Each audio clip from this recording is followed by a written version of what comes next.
All right, here we go. So there are, there's a couple problems that are misbehaving here. I'm not sure, it only did it on Kinder's assignment. I don't know why that is. I don't know if it's because maybe you started it really early and I can't remember if I had to fix something and I it's did it like possible. 3 times. Yeah, I don't think so. I think these are just, I think you just got unlucky. But this could happen to you.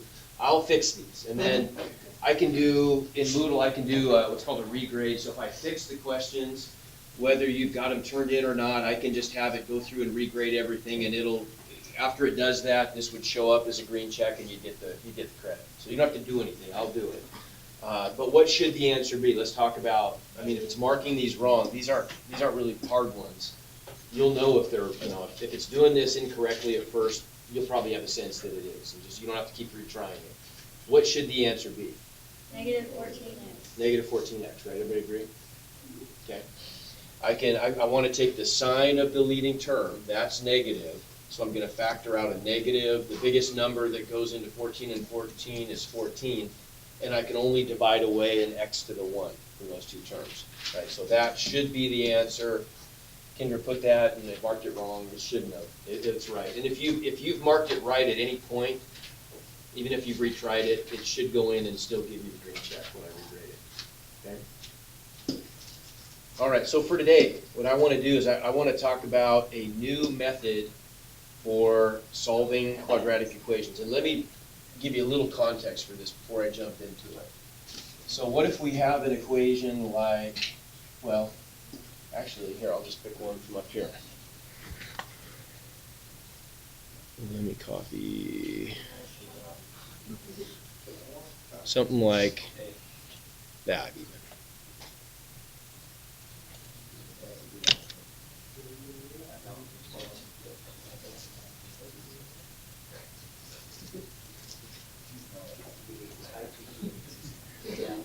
I don't want to type there.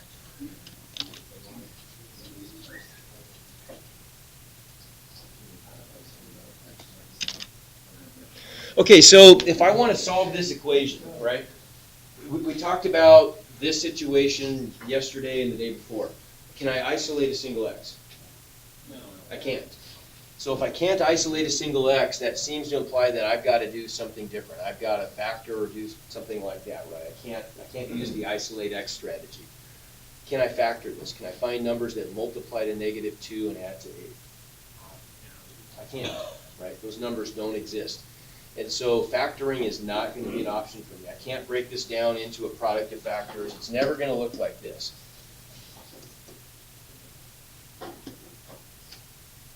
I'm never going to be able to take x squared plus 8x minus 2 and set that equal to, oops, that's equal to 0.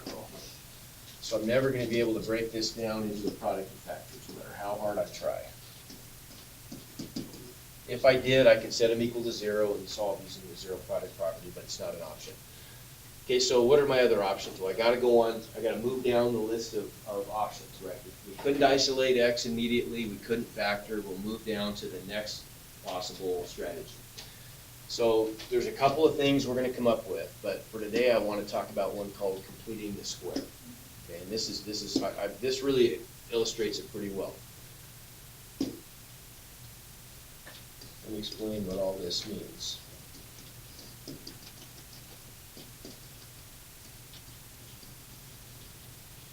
This is what I prefer to do.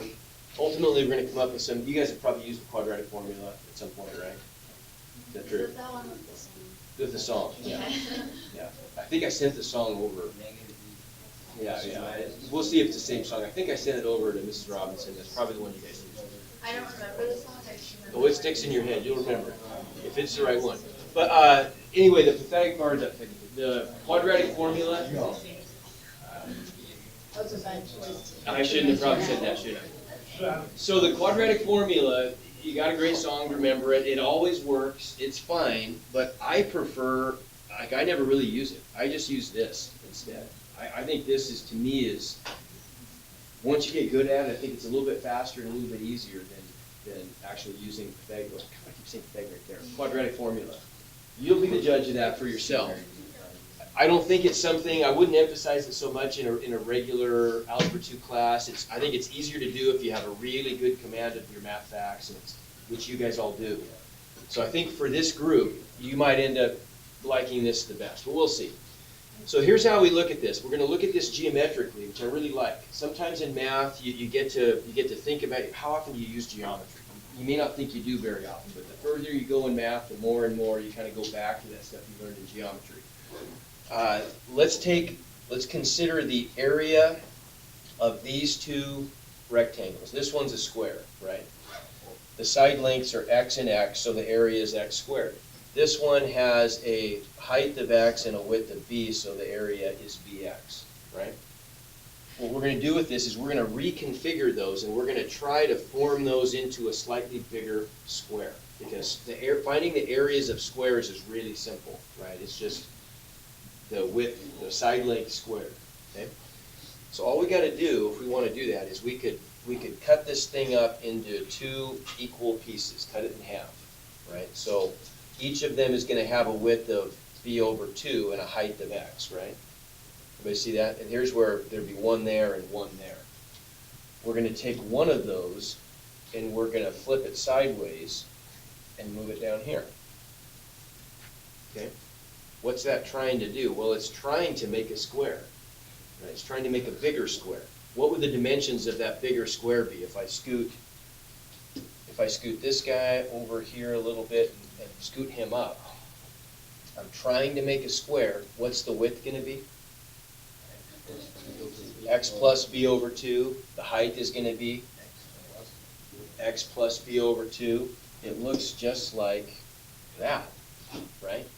I'm only missing one little piece in the corner, and if I could just add that little piece, I would be completing that square, wouldn't I? Right? Well, what's going to be the area of that piece that I'm missing? It's going to have a width of b over 2 and a height of b over 2, isn't it?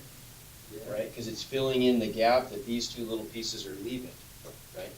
So if I added that one little piece there, then I would have a square of width x plus b over 2 and height x plus b over 2. Okay, you might be wondering, why, so what? How does that impact the problem we're doing? Well, here's how it does, right? So here are the three steps we just looked at. We start with x squared plus bx, right? That's the total area. We reconfigured it, and we added this one little piece, which was b over 2 times b over 2. Well, isn't b over 2 times b over 2 just the quantity b over 2 squared? Right? How does that apply? Well, what if I started with an algebraic expression that looked like this, that had two terms, an x squared term and an x term? X squared plus b times x, right? If I were to add the amount b over 2 squared, then to the first two terms, then that whole thing is going to become a perfect square, right? The whole thing is going to look like a perfect square that's x plus b over 2 plus x plus b over 2, two dimensions, right? So the area of that whole thing, the area of the sum of my original area plus that little extra that I added, could be expressed like this, right? Is the area of a square. X plus b over 2 squared. That's the width and the height of the square, right? So what's the advantage of that? Well, if I could take something that started off like this, that had x squared terms and x terms, those aren't going to combine algebraically. They're not like terms. And so we're stuck with the problem like this one, where I can't factor it because I've got x squareds and x's, right? We can take a problem like that and we can turn it into one where I've got only a single x that's inside some quantity being squared. You see the advantage? The x only shows up once, which means that I'm able to isolate the x using all the strategies that we practiced last week and the week before, maybe, right? Where we can reverse order of operations and isolate that x. Okay, that's a pretty good strategy. So let's try this once, and then we'll come back and practice the skills. So what if we take this example? How about So I'm starting off with x squared plus 8x minus 2 equals 0. But really, that's what we want to start with, right? We want to have just focus just on that part where we have an x squared plus bx. And we can turn that into a perfect square. So the first step we're going to do is we're going to try to get x squared plus bx by itself. Okay?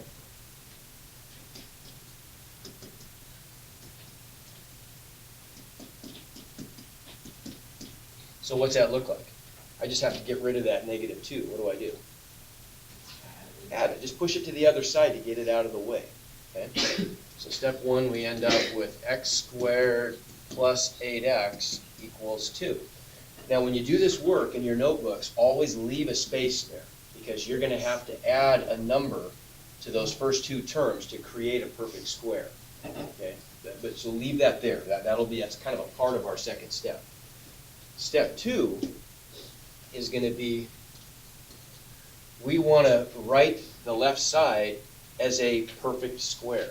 So really the idea here is we're trying to build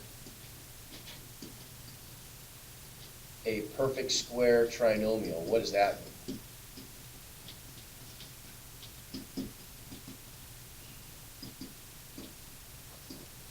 You don't really need to know that name. It's not like that's that big a deal. But I want to build something so when I add a number here, I'm going to get something that factors into x plus a number or x minus a number squared. Okay. Down here, we want to write this as a perfect square.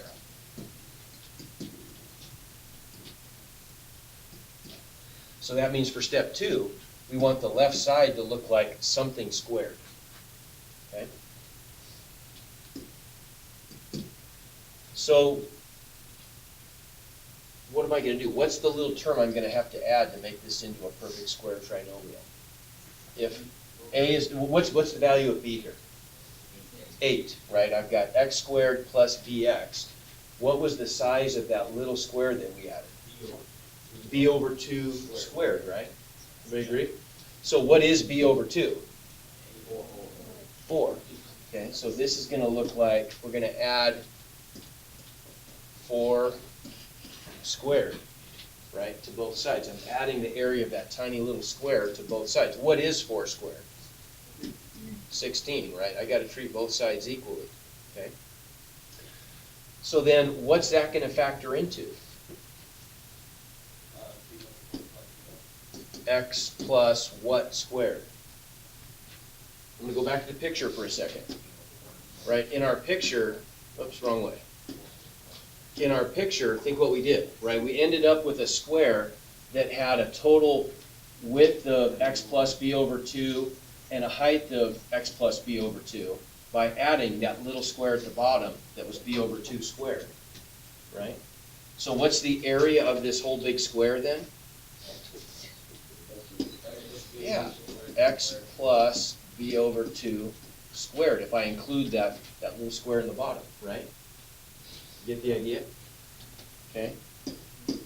So if we come back here, then whatever this number is, that, you know, half of b that's being squared here, that's the very same number that we're adding to x in the perfect square. Get the idea?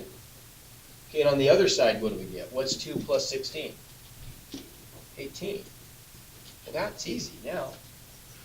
You've done a ton of those problems already, right? Okay, so what would be the last step? Last couple steps. Square root both sides, right? If I wanted to go further with this, I would just square root both sides, so I get x plus 4 equals plus or minus the square root of 18, right? If I'm square rooting both, what's the square root of 18 simplified to? Good. And then last step, take away 4. So I get x equals negative 4 plus or minus 3 radical 2. Those would be my 2 solutions. How do I get from step 1 to step 2? Okay, so step 1 is where, let's do another one. I think when we go through the steps in order, it makes more sense. What I always do is I leave a space here and I move on to step 2 to see what that number is, and then I square it there. So I think it makes more sense if we do this all at once, if we go through the steps all at once. So I'm gonna skip forward, let's try another one. How about one like that? Okay. Okay, so we're not even starting in the right place, are we? Step 1 is we've gotta put this in the form where, everything's, all the x's and the x squareds are pushed together on one side, right? So step 1 is we're gonna add 3x to both sides.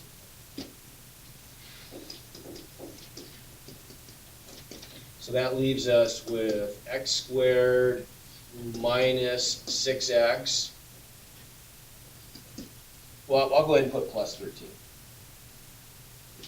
You don't need to do this step though, really. You can probably skip this step, and on this side I get my 0, so it's in standard form, right?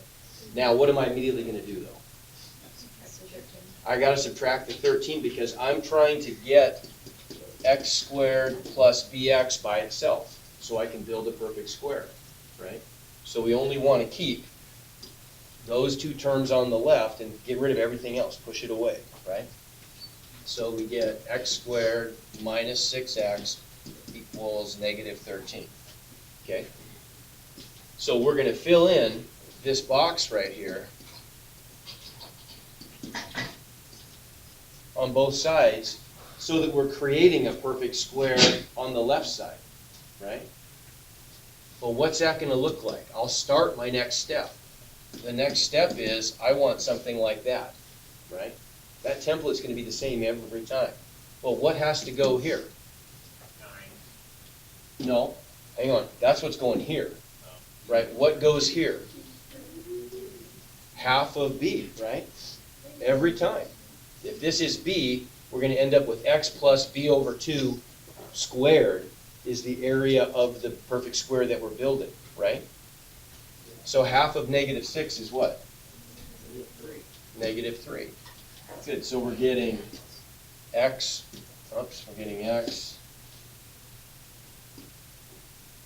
minus 3 quantity squared, right? That's half of b. But to get that, we actually had to add b over 2 squared up here, right? So what number are we adding up here? Yeah.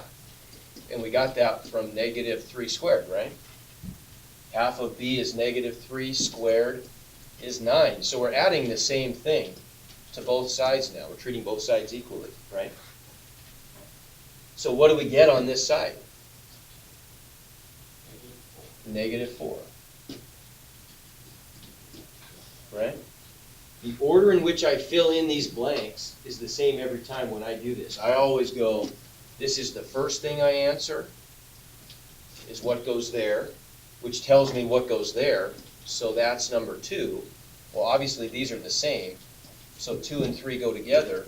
And then finally, that's the 4th step. Yes, sir? I still don't understand how you turn x squared to minus 6x into x minus 3. I didn't. What I said was this. I said that, let me go back to our picture for a second. We said this. We said that if I want this thing to be a perfect square, right, we know the width is always going to be x plus b over 2, and the height is going to be x plus b over 2 every time, right? Okay, so in our problem, well, what's b? Negative 6, right? So we've already identified up here that if b is negative 6, then the width of our rectangle has to be x plus b over 2, right? There it is. B over 2 is negative 6 divided by 2 is negative 3, right? So whatever b is, you always just take half of that, and that number goes there every time. Okay? Does that answer your question? Say it again. I want to make sure I just don't understand how you're getting x squared plus bx plus Well, it's x squared plus bx plus b over 2 squared turns into this, right? We have to add that little piece there to complete the square, to make this work, right? Without adding that piece right there.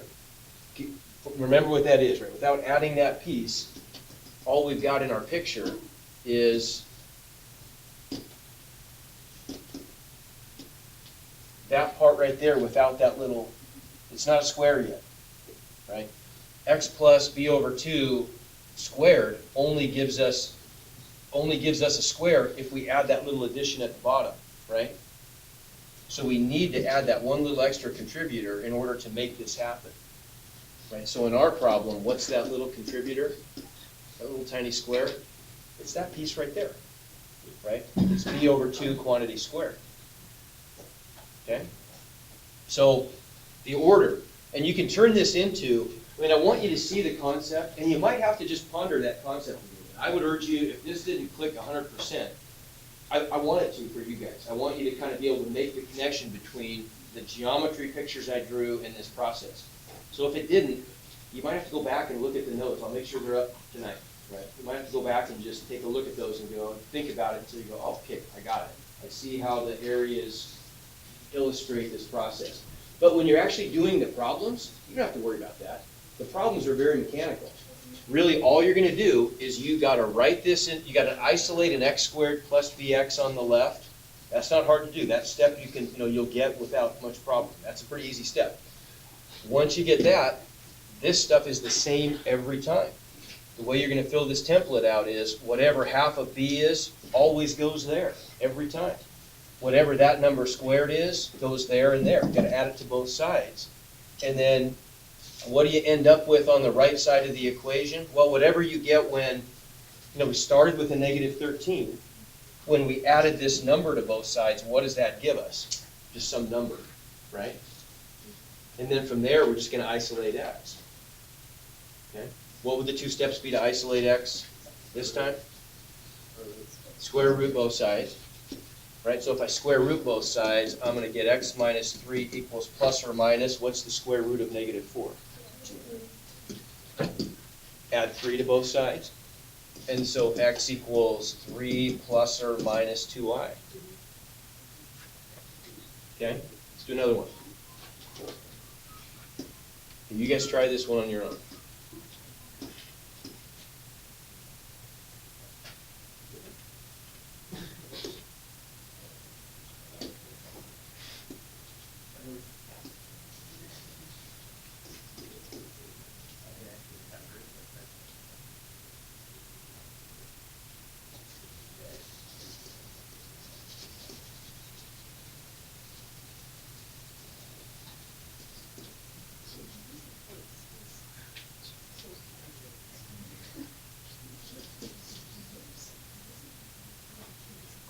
Try this.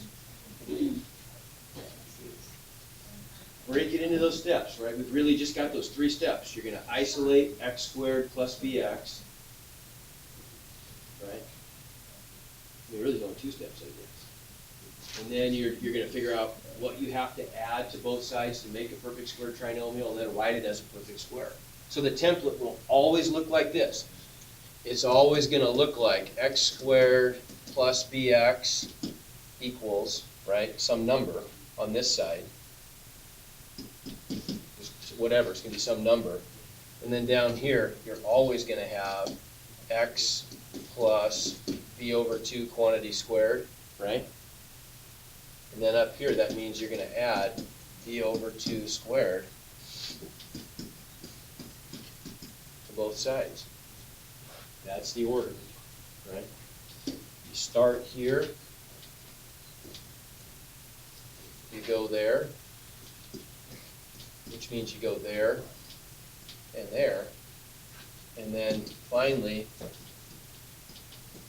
you fill in the blank on the right side. Okay?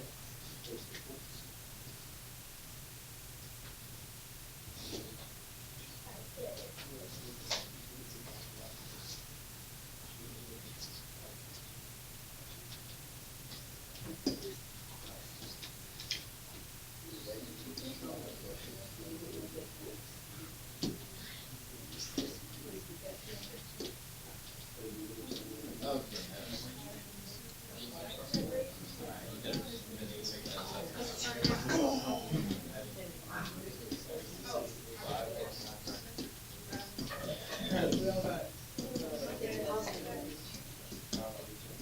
no, no. Let me go back. Do we just solve it to that point, or do we keep going? Well, you can keep going.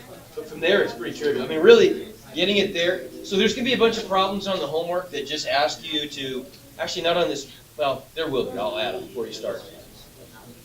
There's going to be some problems that ask you to just stop here, too. Don't even solve it. Just practice completing the square. Let's just do that for now.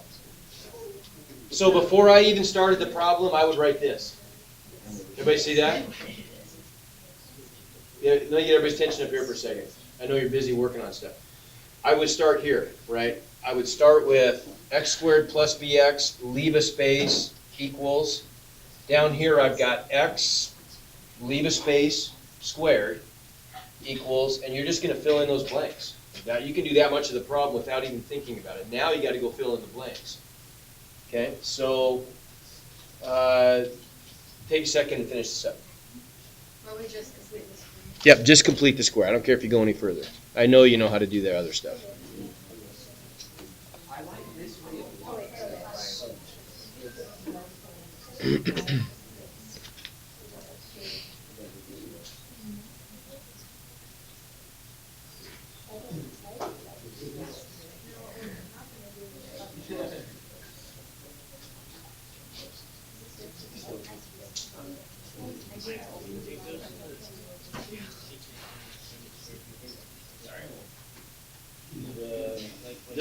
What goes here? Yeah. No, that's just gonna be a number. Yeah, that's just gonna be, that's just happening to be.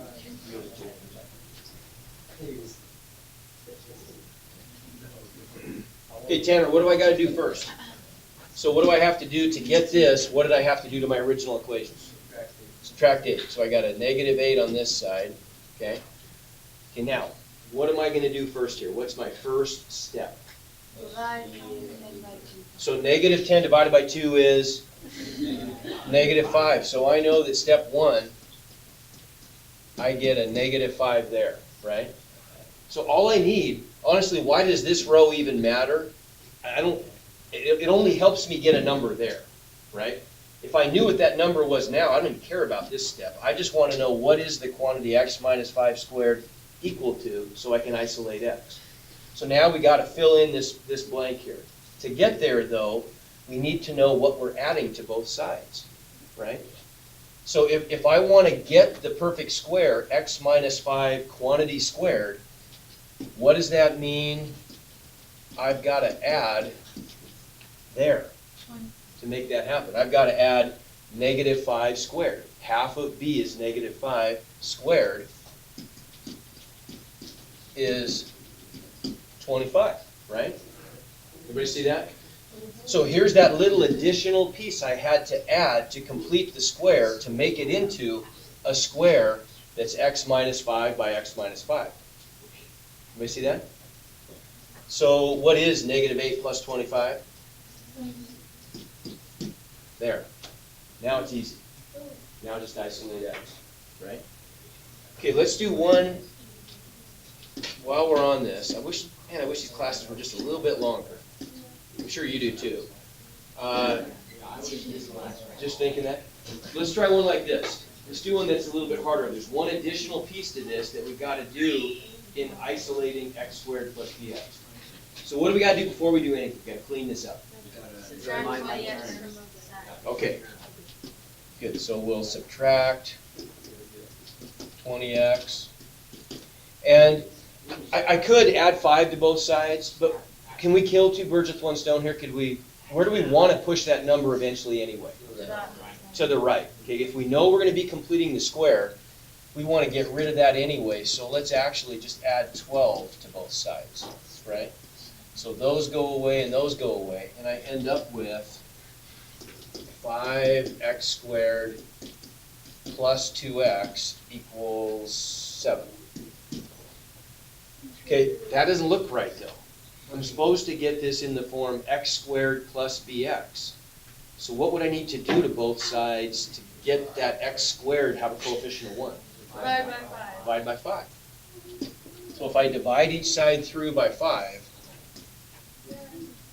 okay, when I divide by 5, I wrote this as a common denominator, but of course I'm going to separate this into two parts. I'm gonna divide each term by 5, right? So what's that first term gonna be? Well, 5x squared over 5 is x squared. 2x over 5 is 2/5 x, right? Equals 7/5. Now that looks a little bit uglier because I've got a fraction there, but the steps are the same.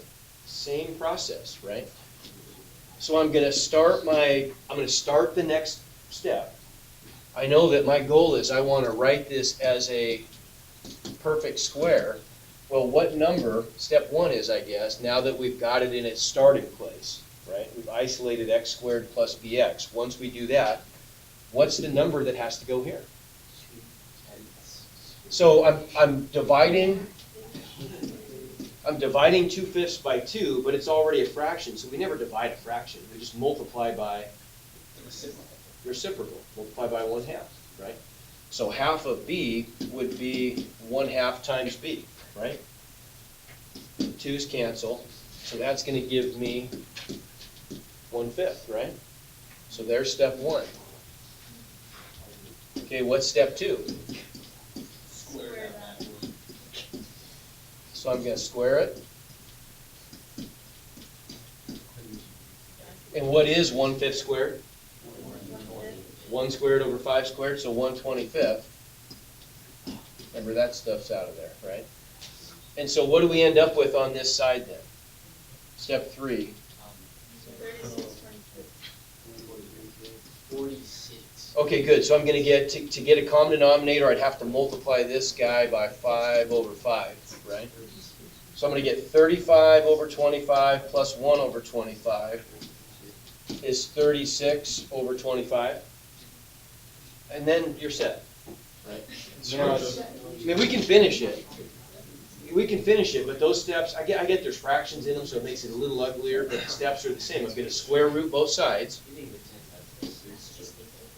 So I get x plus 1/5 equals plus or minus the square root of that. What's that? 6/5. Square root of 36 is 6, square root of 25 is 5. So this one actually works out fine. If I add negative 1/5 to both sides, I get x equals negative 1/5 plus or minus 6/5. And so if I take the plus sign, what's that going to be? What's negative 1/5 plus 6/5? Yeah, 5/5. So it's 1.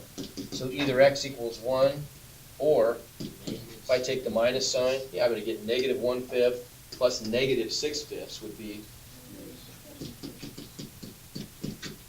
negative 7/5. Okay? If you can do that one and this one, you can do any of them. Okay? Try this one. How much time we got?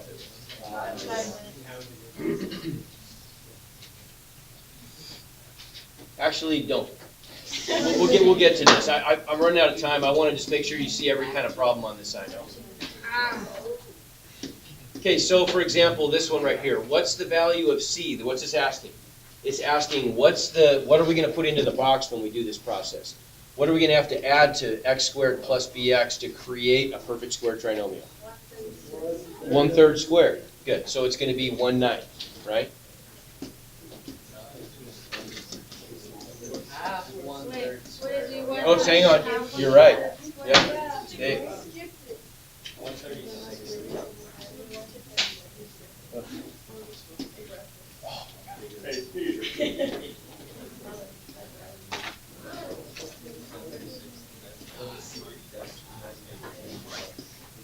So right, so we're going to get 1/6 squared equals 136, right?